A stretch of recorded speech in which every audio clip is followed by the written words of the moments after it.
What a nice maypole. It'd be a shame if something... What? Nothing. Nothing. Really, very nice. I'll say. The best in the county. Do you know why? No? Because it's the only one.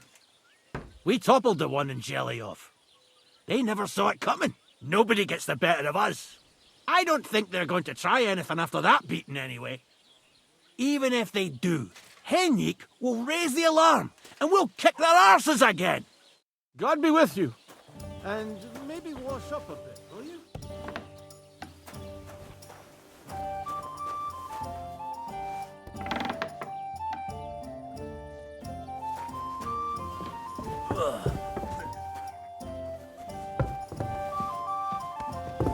Look out!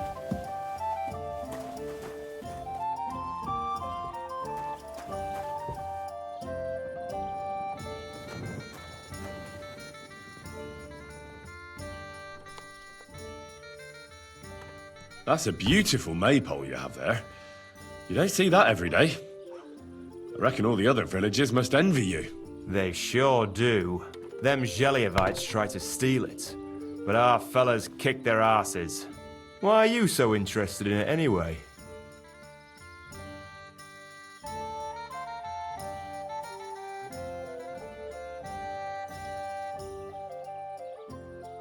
If it was up to me, I'd have at least 5 fellas with clubs standing around it, and have them beat up anyone who dares walk by. And who'd be left to work in the fields then, eh? No, that's not the way to go about it. And if someone had bad intentions, Henrik would show them how we do things here in Tachov. That's the one thing he's good for.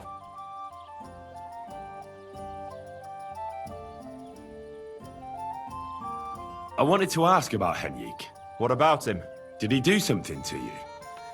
Sounds like you're not exactly fond of him. Aye, I'm not. He's been getting on my nerves ever since he got together with our Manka. I'm afraid he'll mess with her head and run off with her, just like his bloody brothers did. Where did they go?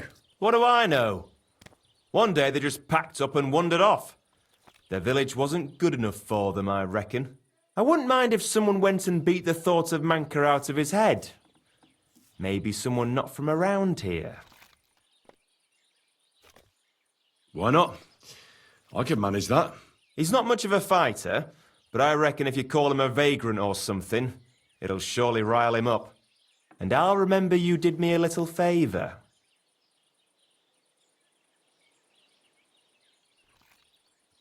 What's new around here?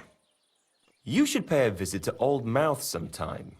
He's our local storyteller, you know. He could tell you all sorts of interesting things, but only if you bring him some liquor. Don't forget, I have some here to sell, if you want. And that's all I'd say. Sounds interesting. Thank you, innkeeper.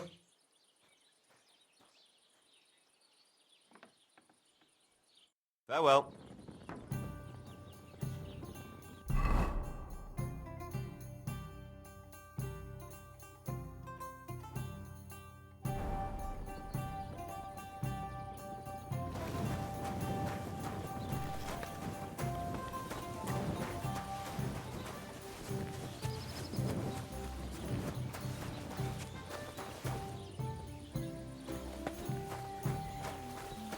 Greetings.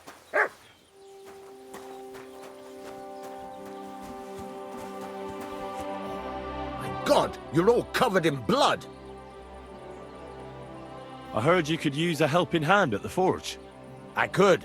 My last 2 hands, well, they're not worth mentioning. And what with the wedding coming up, the work is piling up.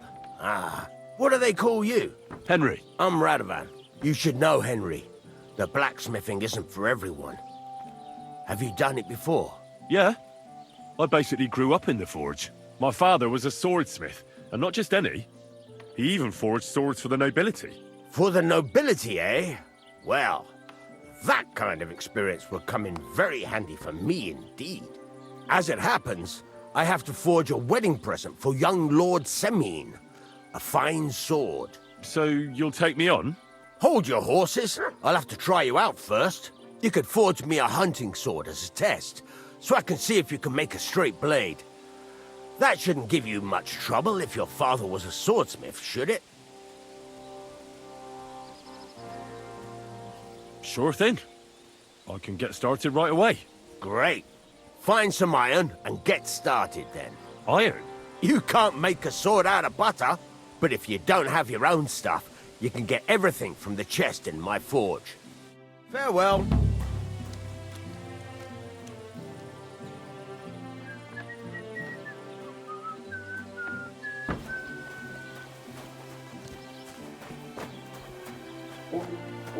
Go over to the anvil and let's get started.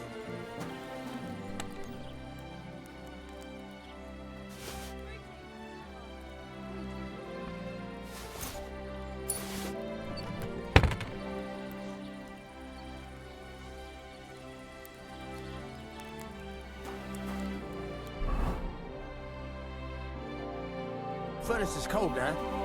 Give it a practice try. Some things, like swords, are too long to fit in the fire. You have to heat it up a bit higher. Try poking it around for a bit.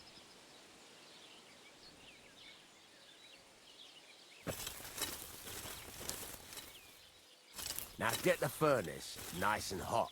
There's a lever above you. Give it a pull. It works the bellows.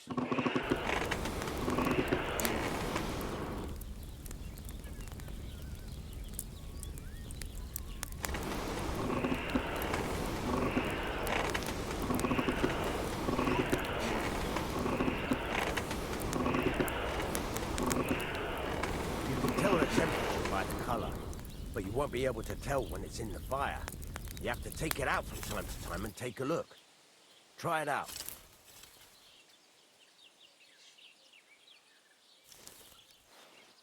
See? That's exactly the straw color we want. You've got talent, lad. Now heat up the whole thing.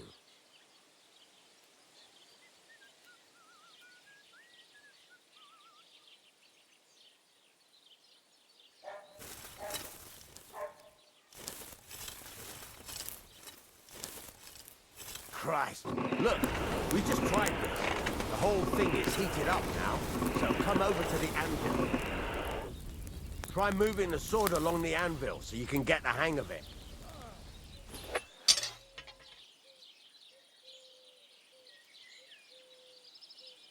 Now take the hammer and try hitting it a few times.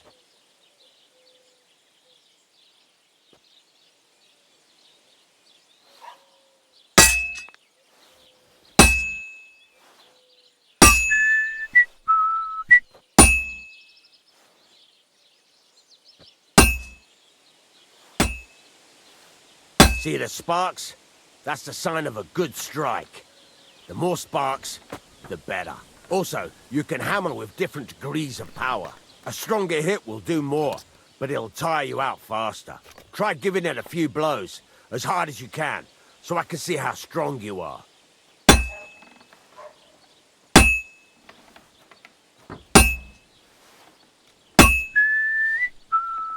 That's got a nice ring to it. Of course, if it was all about hitting an anvil with a hammer, any dolt could do it. You've got to hammer the workpiece evenly. One hit next to the other.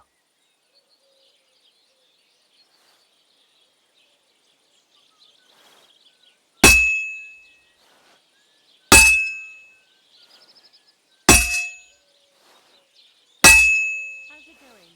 God bless you.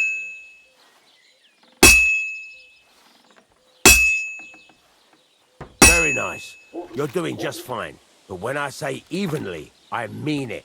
A sword has two sides, like a lot of other things, including myself. Turn it over and continue on the other side.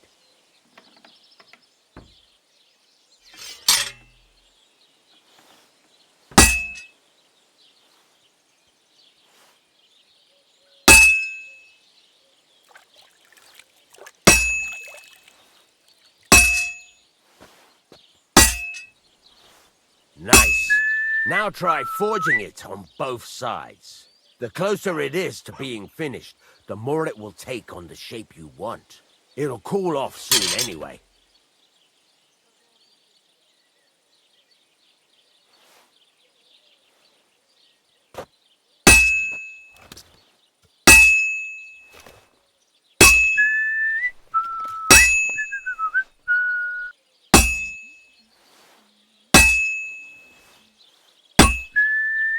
It's cooled now. You can't do it all in one go. You've got to put it back in the furnace from time to time. Sometimes you've got to go there and back all day. But it's all part of the craft. Now, get back to the forge and heat it all up again, like before.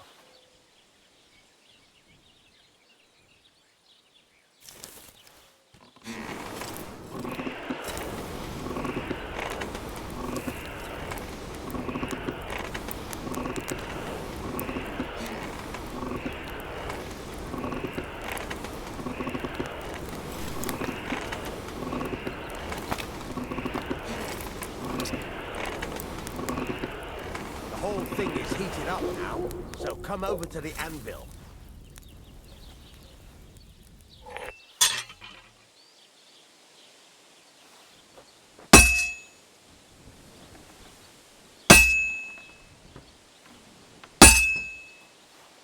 Hear that? Besides the sparks, you can tell a good strike by the sound it makes. Well struck.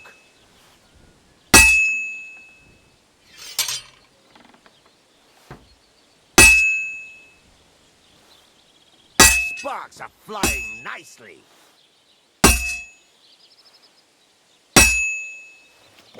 That's the ring you want.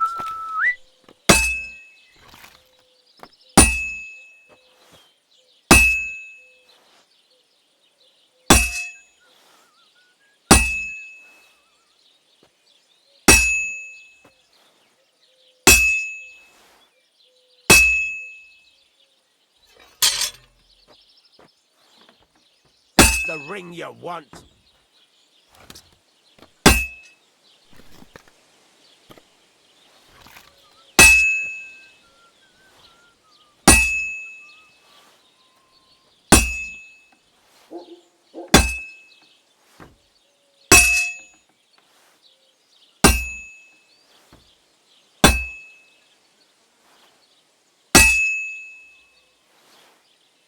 Sparks are flying nicely.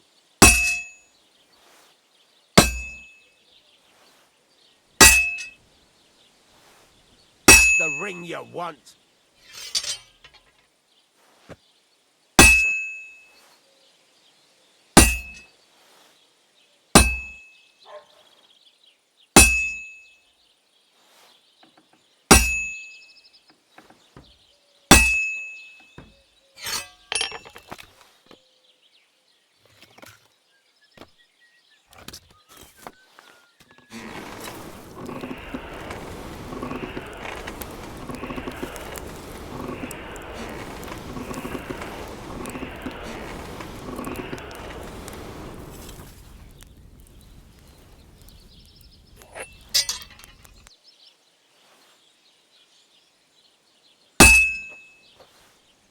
See how it's taking on the right shape? That's how you can tell it's almost finished. Now, I've got a piece of advice for you. Hammer to a rhythm. When I hammer a piece to a beat, the work goes by easier. Sometimes I'll whistle to myself to keep the rhythm going.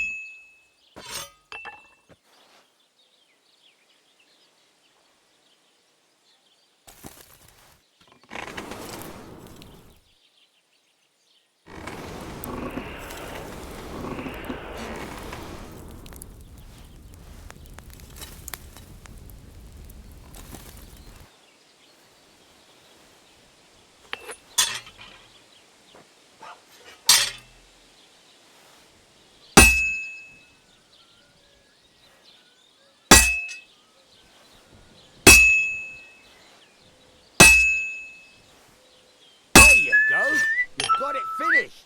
All that's left is to temper it, and the sword will be done. The rest is just tweaking.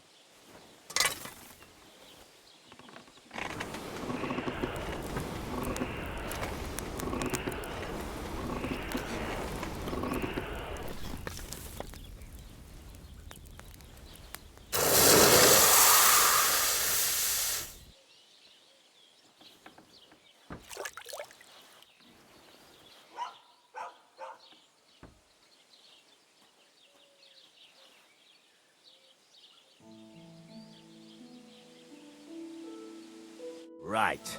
Let's have a look. Very nice work. Your father taught you the trade well. He'd certainly be happy to hear that. If you carry on hammering as well as you did today, you've definitely got a job here. Even so, keep in mind, it's all about making sure every strike does its job. That's why you can't let it get cold, or keep striking the same spot. If you work evenly, each strike falling right next to the last one, you can't go wrong. Got that? Or is there something else you want to ask about?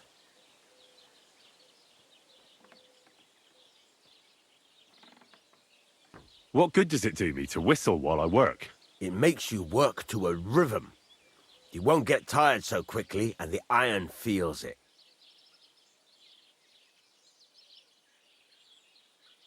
How do I know a good strike from a bad one?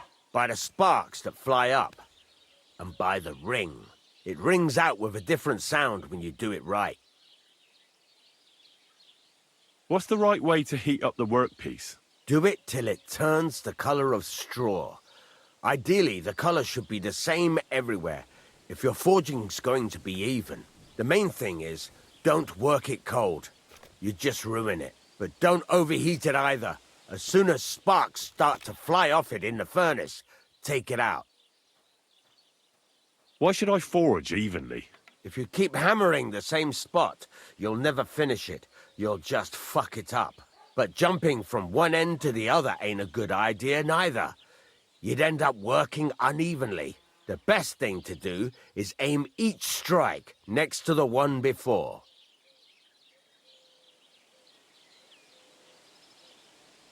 How will I know it's finished? Notice the shape. The closer you are to finishing, the more precise the shape it will have. Thanks. That's all I need to know. You can sleep in the chamber by the woodshed. And there's a chest where you can keep your things. And of course, you can use the forge anytime you want. Any questions? Where can I get materials? You can buy some essentials from me. But if you want to make a fancy sword with lots of ornamentation, you'll have to look elsewhere. This is just a village, you know. The locals ain't after luxury. And they can't afford it neither. What can I do with the items I've forged? Well, you can sell them. Though you probably won't have much luck around here. But I'll happily buy some of the nicer things from you. Where exactly is my bed? At the side of the house, there are 2 doors and a wheelbarrow between them. You go in by the rear door, next to the woodshed, and you can put your things in the chest there. Don't worry, nobody'll steal them. What now? What do you think? You're not going to be idle. I'll find you some work to do right away. You're pretty good at swords, but what the locals really need is axes and horseshoes. Right, here are some simple drawings that show what they're both supposed to look like. And some iron. You can get down to it right away. Just like that? You aren't going to help me? Sacre, lad. I chose you because you already know a thing or two. I'm not going to look over your shoulder all bloody day. You take care of these smaller jobs. Forge away as long as you're able, and then sell it all. Once you've made some coin and feel like being out in the open again, I'll give you some more interesting work.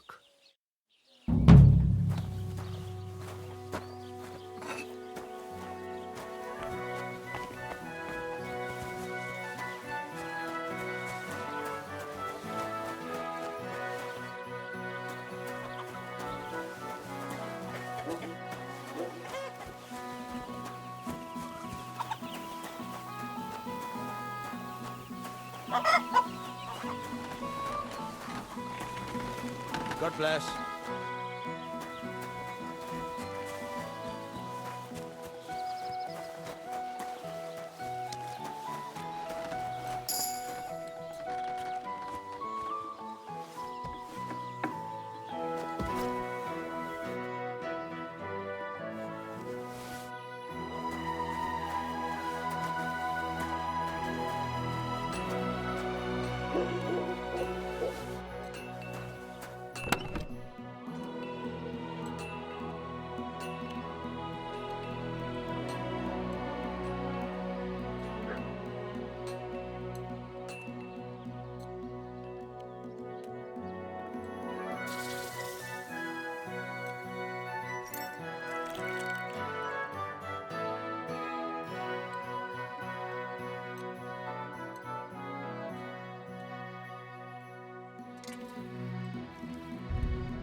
What would you like?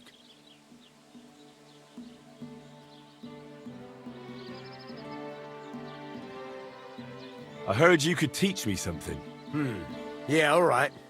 But it will cost you. What do you want to know?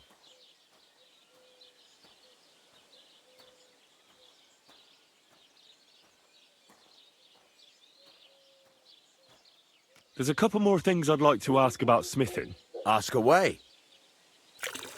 Thanks. That's all I need to know. It's about those two idiot hands of mine, Venser and Franzi. They drove off with a cart full of goods towards Semin. And they never came back. Do you want me to find them? Just so. But more importantly, I want to know where my cart ended up. And especially the cargo. Go to Semin and find out what the bloody hell happened. What was the cart carrying? Bugger and bollocks. All sorts of stuff. I'd say Lord Semin wants to rearm his garrison with new equipment. There were some hunting swords, bastard swords, crossbow bolts. I also fixed the trigger on young Semin's crossbow. And some kitchen stuff. Sacks of charcoal, all sorts of things. There's a good month's work in that cartload.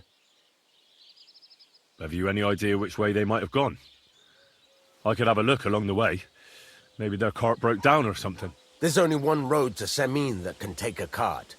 It leads from Takov to Troskovitz, and then to the south. But I've got a bad feeling they got up to no good in Semin.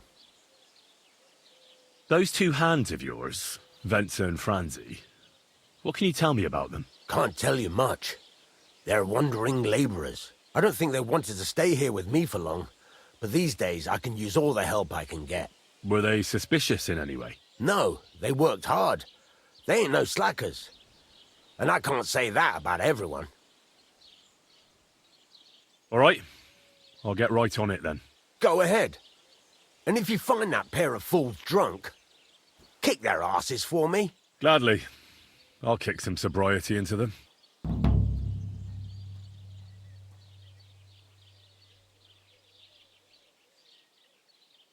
I need something repaired.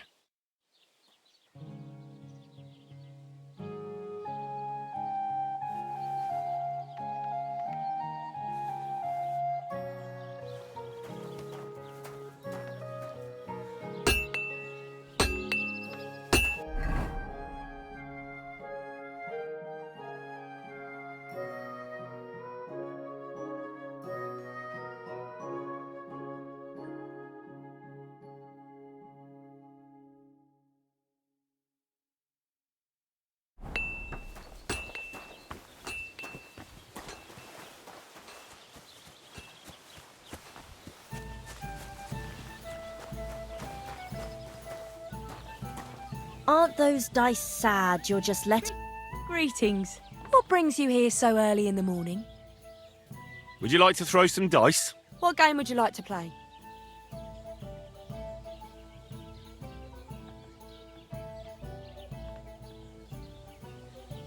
Wagoners. Let's play. Why did I even agree to this? I'm going to lose my money again.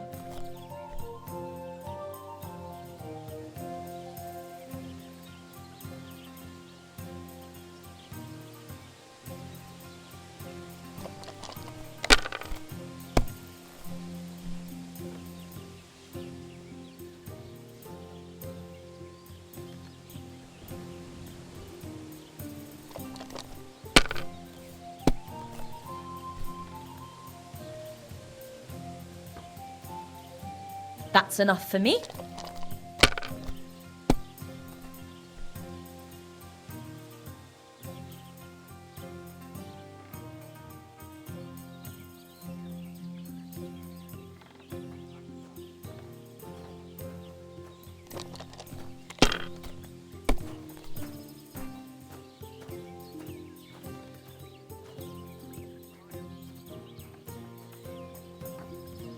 Well, you're not afraid of anything.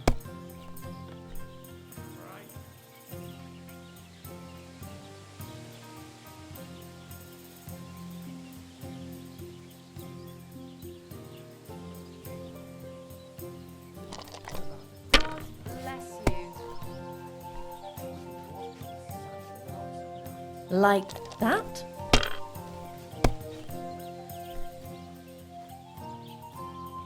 There! That turned out all right. Now just this. Hopefully I'll do it again. Why is this all sticky? Why the hell do they pour the beer on the table? Ugh. God be with you. Greetings to you. What are we gonna do to them? Isn't all their hay? No, that's too harsh. There. It looks better already. What now? Have you lost your mind? You're going to lose everything. Ah, what kind of pig was sitting here?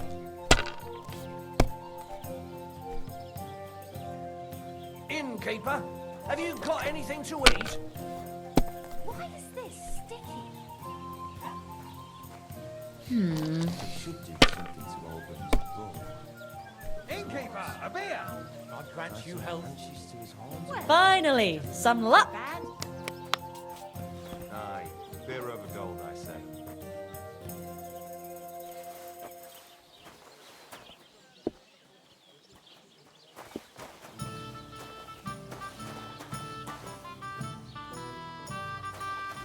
I'll have a beer.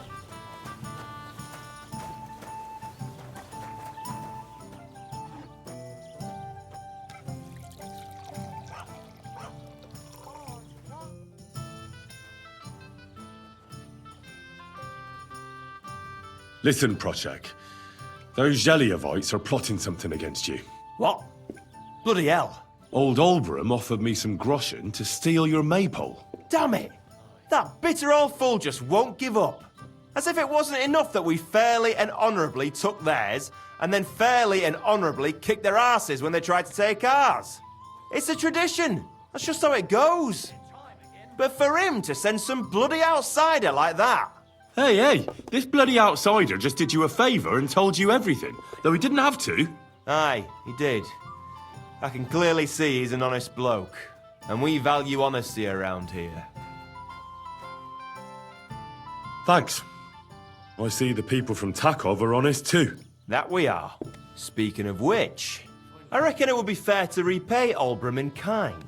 Let me know if you're interested. I came up with a nice little pastime that's sure to make Olbram shit himself.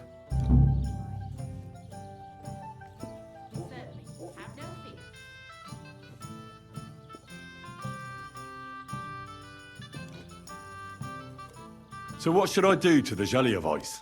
Listen up then. Old Olbram, the owner of the biggest plot of land in Zhelyov, has this beautiful bull. White as snow he is, the finest animal far and wide. Obviously, he's very proud of it. Very protective too. Now you, will give his beautiful snow white bull a nice new coat of paint. Olbram is going to lose his mind. Simple, right? Painting a bull, eh? That sounds like fun. Right. We just have to work out a few details. First, we have to get some paint. I don't reckon we'll be able to get any here in the village, but you can try and ask Bartoszek, the tailor in Trotskovitz. I hear he dyes his own fabric. And after that, we'll have to make sure the bull stays still while you're painting it. Try asking Radovan, the local blacksmith. I hear he can make some kind of sleeping potion. If you pour it in the bull's water trough, I'm sure it'll do the trick. But watch out. That beast is enormous. You'd better put at least 3 doses of the potion in there. Well, I have to say, I expected this to be easier. You could have at least given me the paint. Oh, ain't you a little princess? No guts, no glory. And remember, it's supposed to be a joke. If you get caught or something goes wrong, the whole thing will be ruined. Right. So I need paint, sleeping potions, and to not get caught.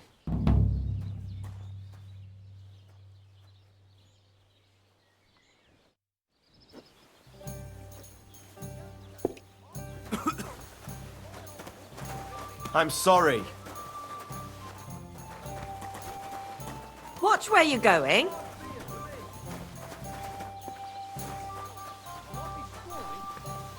I ripped the door clear off its hinges. I imagine ripping that God bless. fucker up like an old rag and cutting his balls off. So I searched the house, high and low, and guess what I found? Fuck all. I'm But not I going to know listen she to had this. someone there. What do you want? You look terrible. People call you the mouth, right? They say you tell all sorts of stories. I'm no mouth to you. My name is Denyek. Got that? What do people call you then? Bughead? Arse face? I'm sorry, Stenyak. I'm Henry. Pleased to meet you. But you were right about the stories. I could tell you stories so sad they'd make the devil cry. Or would you prefer something so scary it'll make the hairs on your ass turn white? But it's a lot of hard work for me. Now, if you had something to drink or a couple of groschen, that might help loosen my tongue.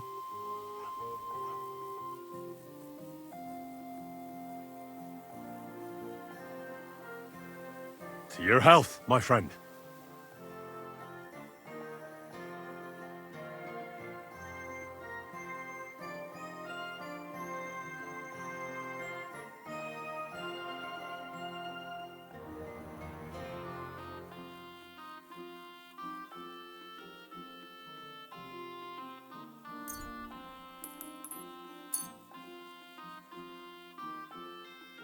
Thank you very much. I knew you wouldn't leave me high and dry.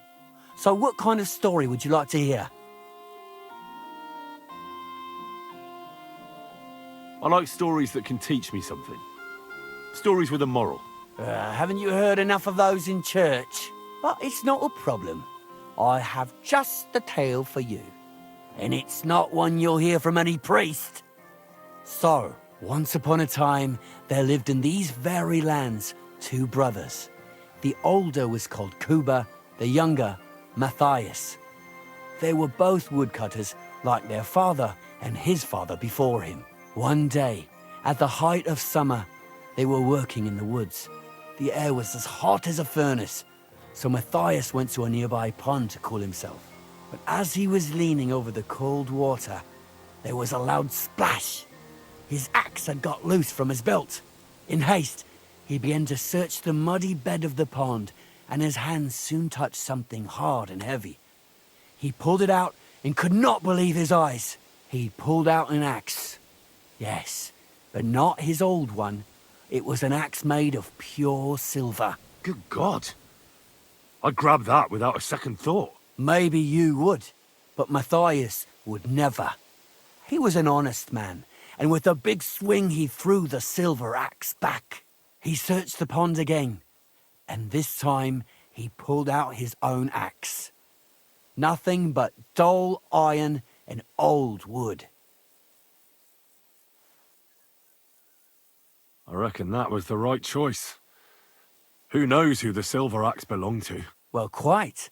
Listen on. Matthias was just about to leave when suddenly a water goblin came out of the pond, silver axe in his hands, and he said, "You're a righteous man, Matthias, and for your honesty, you may keep both axes." Matthias, not hanging around for the goblin to change his mind, took up both axes, gave us thanks, and ran to tell Kuba all about it. Kuba, however, was not best pleased with his little brother's fortune.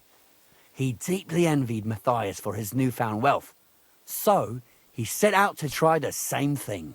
He ran as fast as his legs could carry him straight to the pond, threw his own axe in, and began a pretend search for it. Yet Kuba had no luck. He pulled out the axe he'd thrown in himself. So he tried again. Tricked by sunlight, he grabbed something shiny, only to pull out his old iron axe again. Enraged, he hurled his axe back into the water and yelled, "Fuck this axe! I want a silver one." But the water goblin heard his shameful cry and was greatly upset by Kuba's greed. So, when Kuba reached down into the water for a third time, the water goblin seized his hand, pulled him down whole to the dark depths, and drowned him.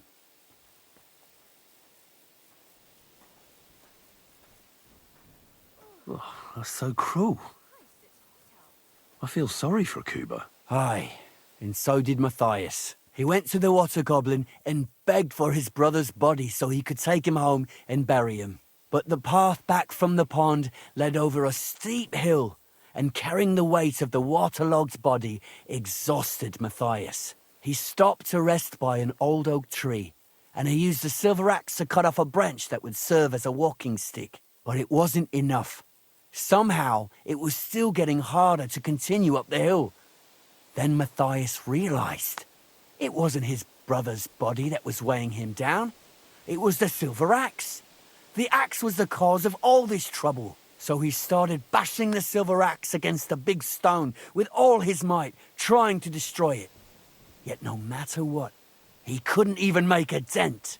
With the last of his strength, Matthias climbed to the top of the hill.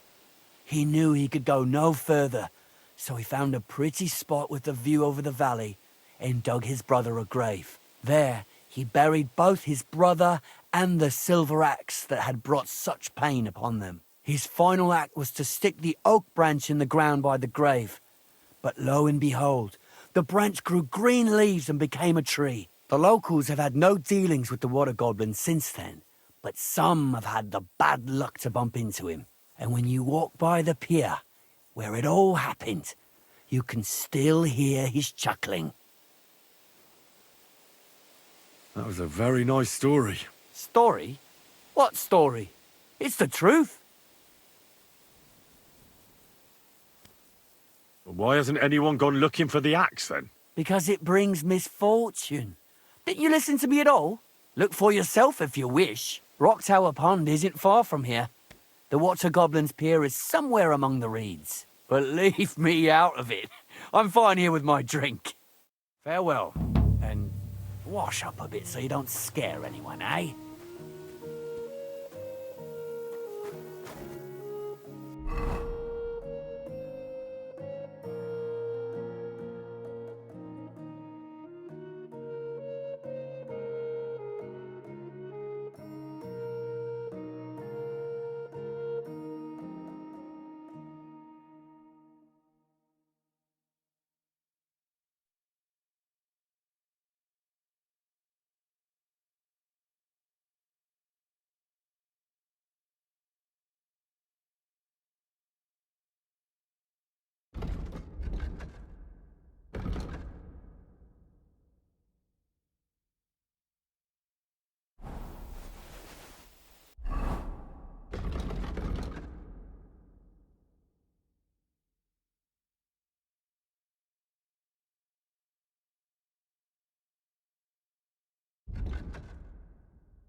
What'll it be this fine morning? What do you have for sale? Why are you wasting my time if you don't want anything then?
Put that away before you hurt someone. So you have a weapon. Big deal.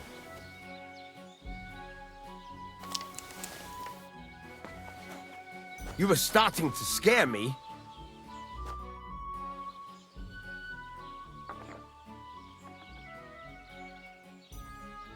I need something that'll put animals to sleep. Project said you might know something. Did you get tired of blacksmithing and take up farming instead? I just happen to know of something. I used a concoction that will put even a startled mare to sleep in no time. I once accidentally drank some and slept for 3 days. But the recipe is an old blacksmith's secret. The kind you don't just give away. You're in the trade, so I can tell you. Listen up then. You take some poppy and thistle and boil them in oil. Then, after it cools off, you add a little herb Paris.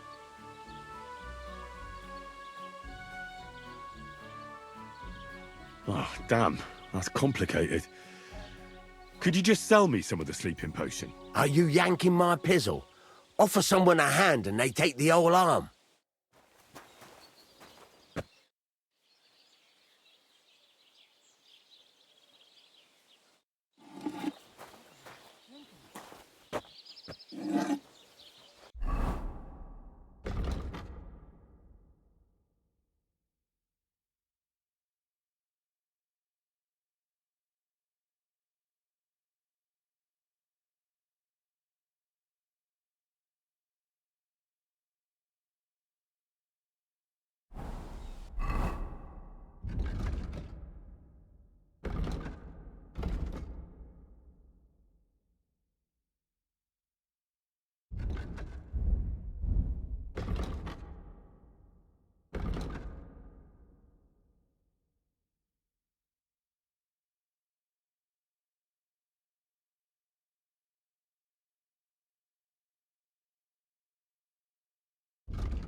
Greetings.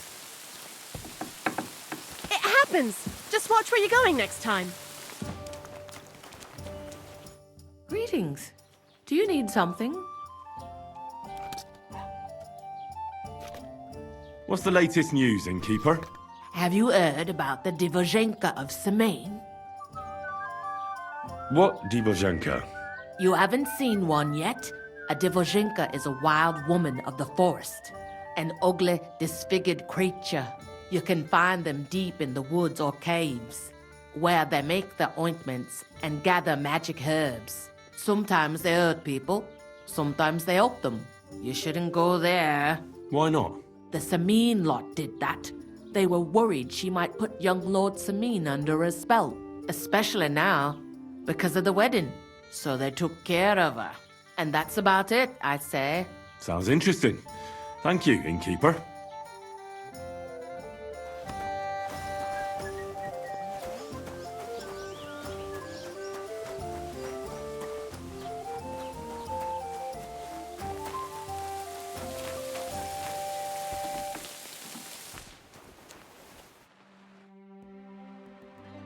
I've heard you dye your own fabric. I used to. I tried a few times, but I had to give it up. Troskovitz is on a hill, and there's not enough water for that. Why'd you ask? I'd like to buy some pigment. I see. Or perhaps I could find some leftover black. If you have enough groschen, it's yours. Ah, damn. That's more money than I thought. Well, lad, a rare thing like that has a price. Take it or leave it.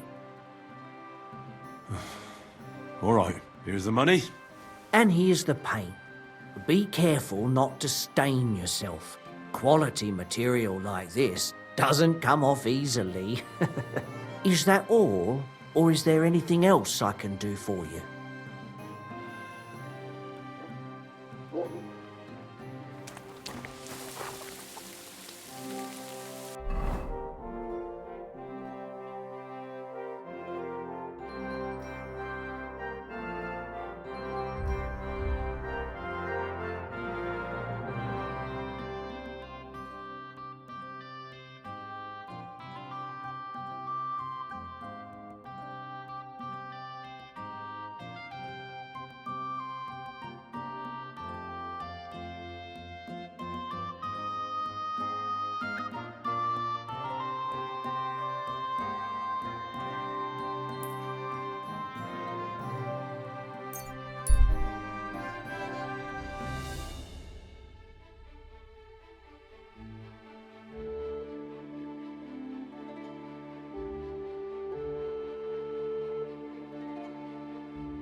Wait! Don't move! Surrender now! All right. You caught me. I surrender. You're a wanted man. You're that bastard who's been snooping around on other people's property. I'll have none of that. You'll pay a fine, and then you'll show me what you've stolen.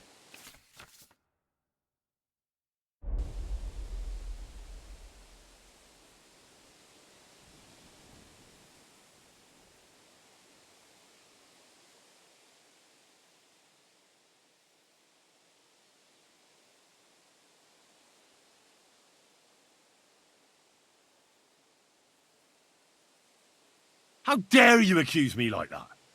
Like some ordinary peasant. Do you have any idea who I am? Oh, I apologize, my lord. I must have made a mistake. Let's just forget about this.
mostanáig húztad a lóvőrt, és akkor mi van?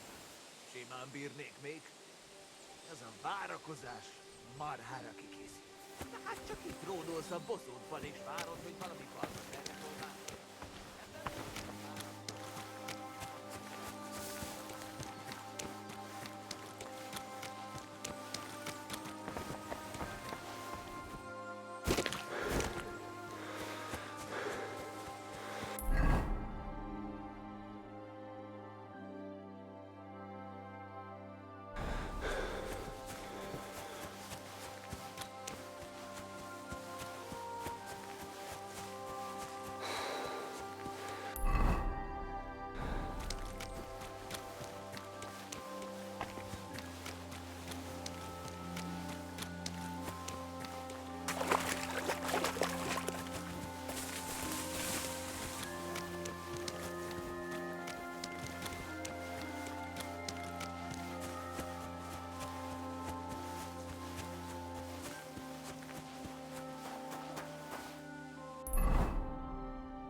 I can't swim.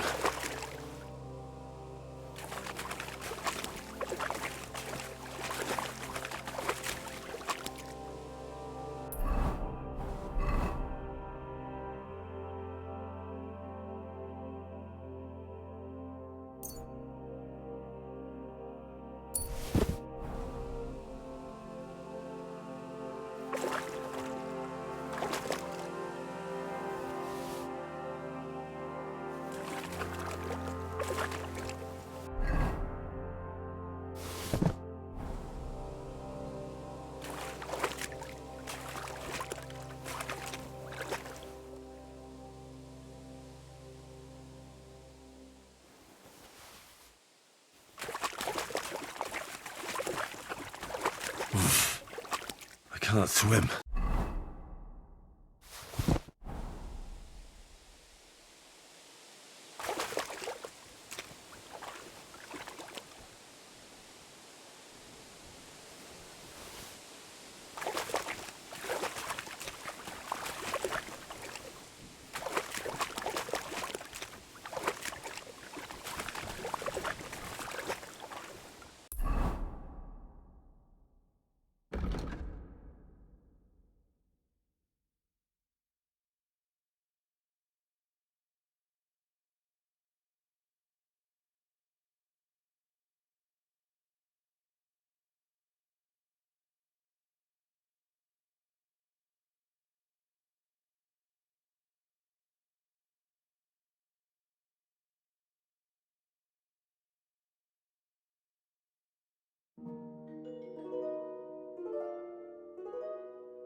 Well, there really is an old oak tree here.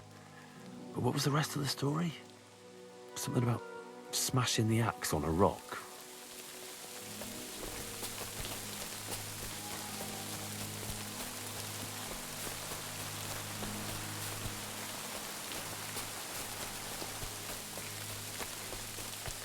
This could be the rock from the story. I'm on the right path.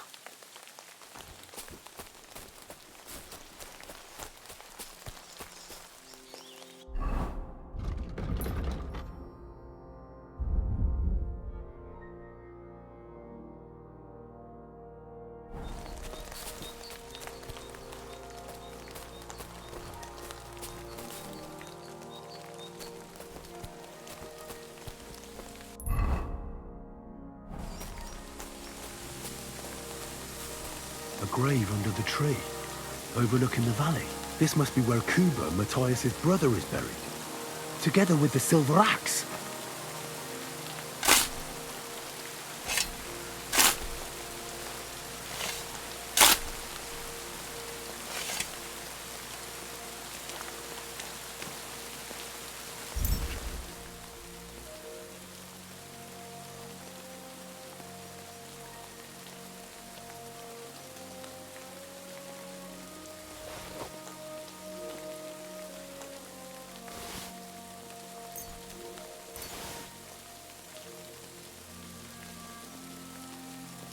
God in heaven. This really is the axe. All those years in the earth haven't treated it well. I hope I can fix it.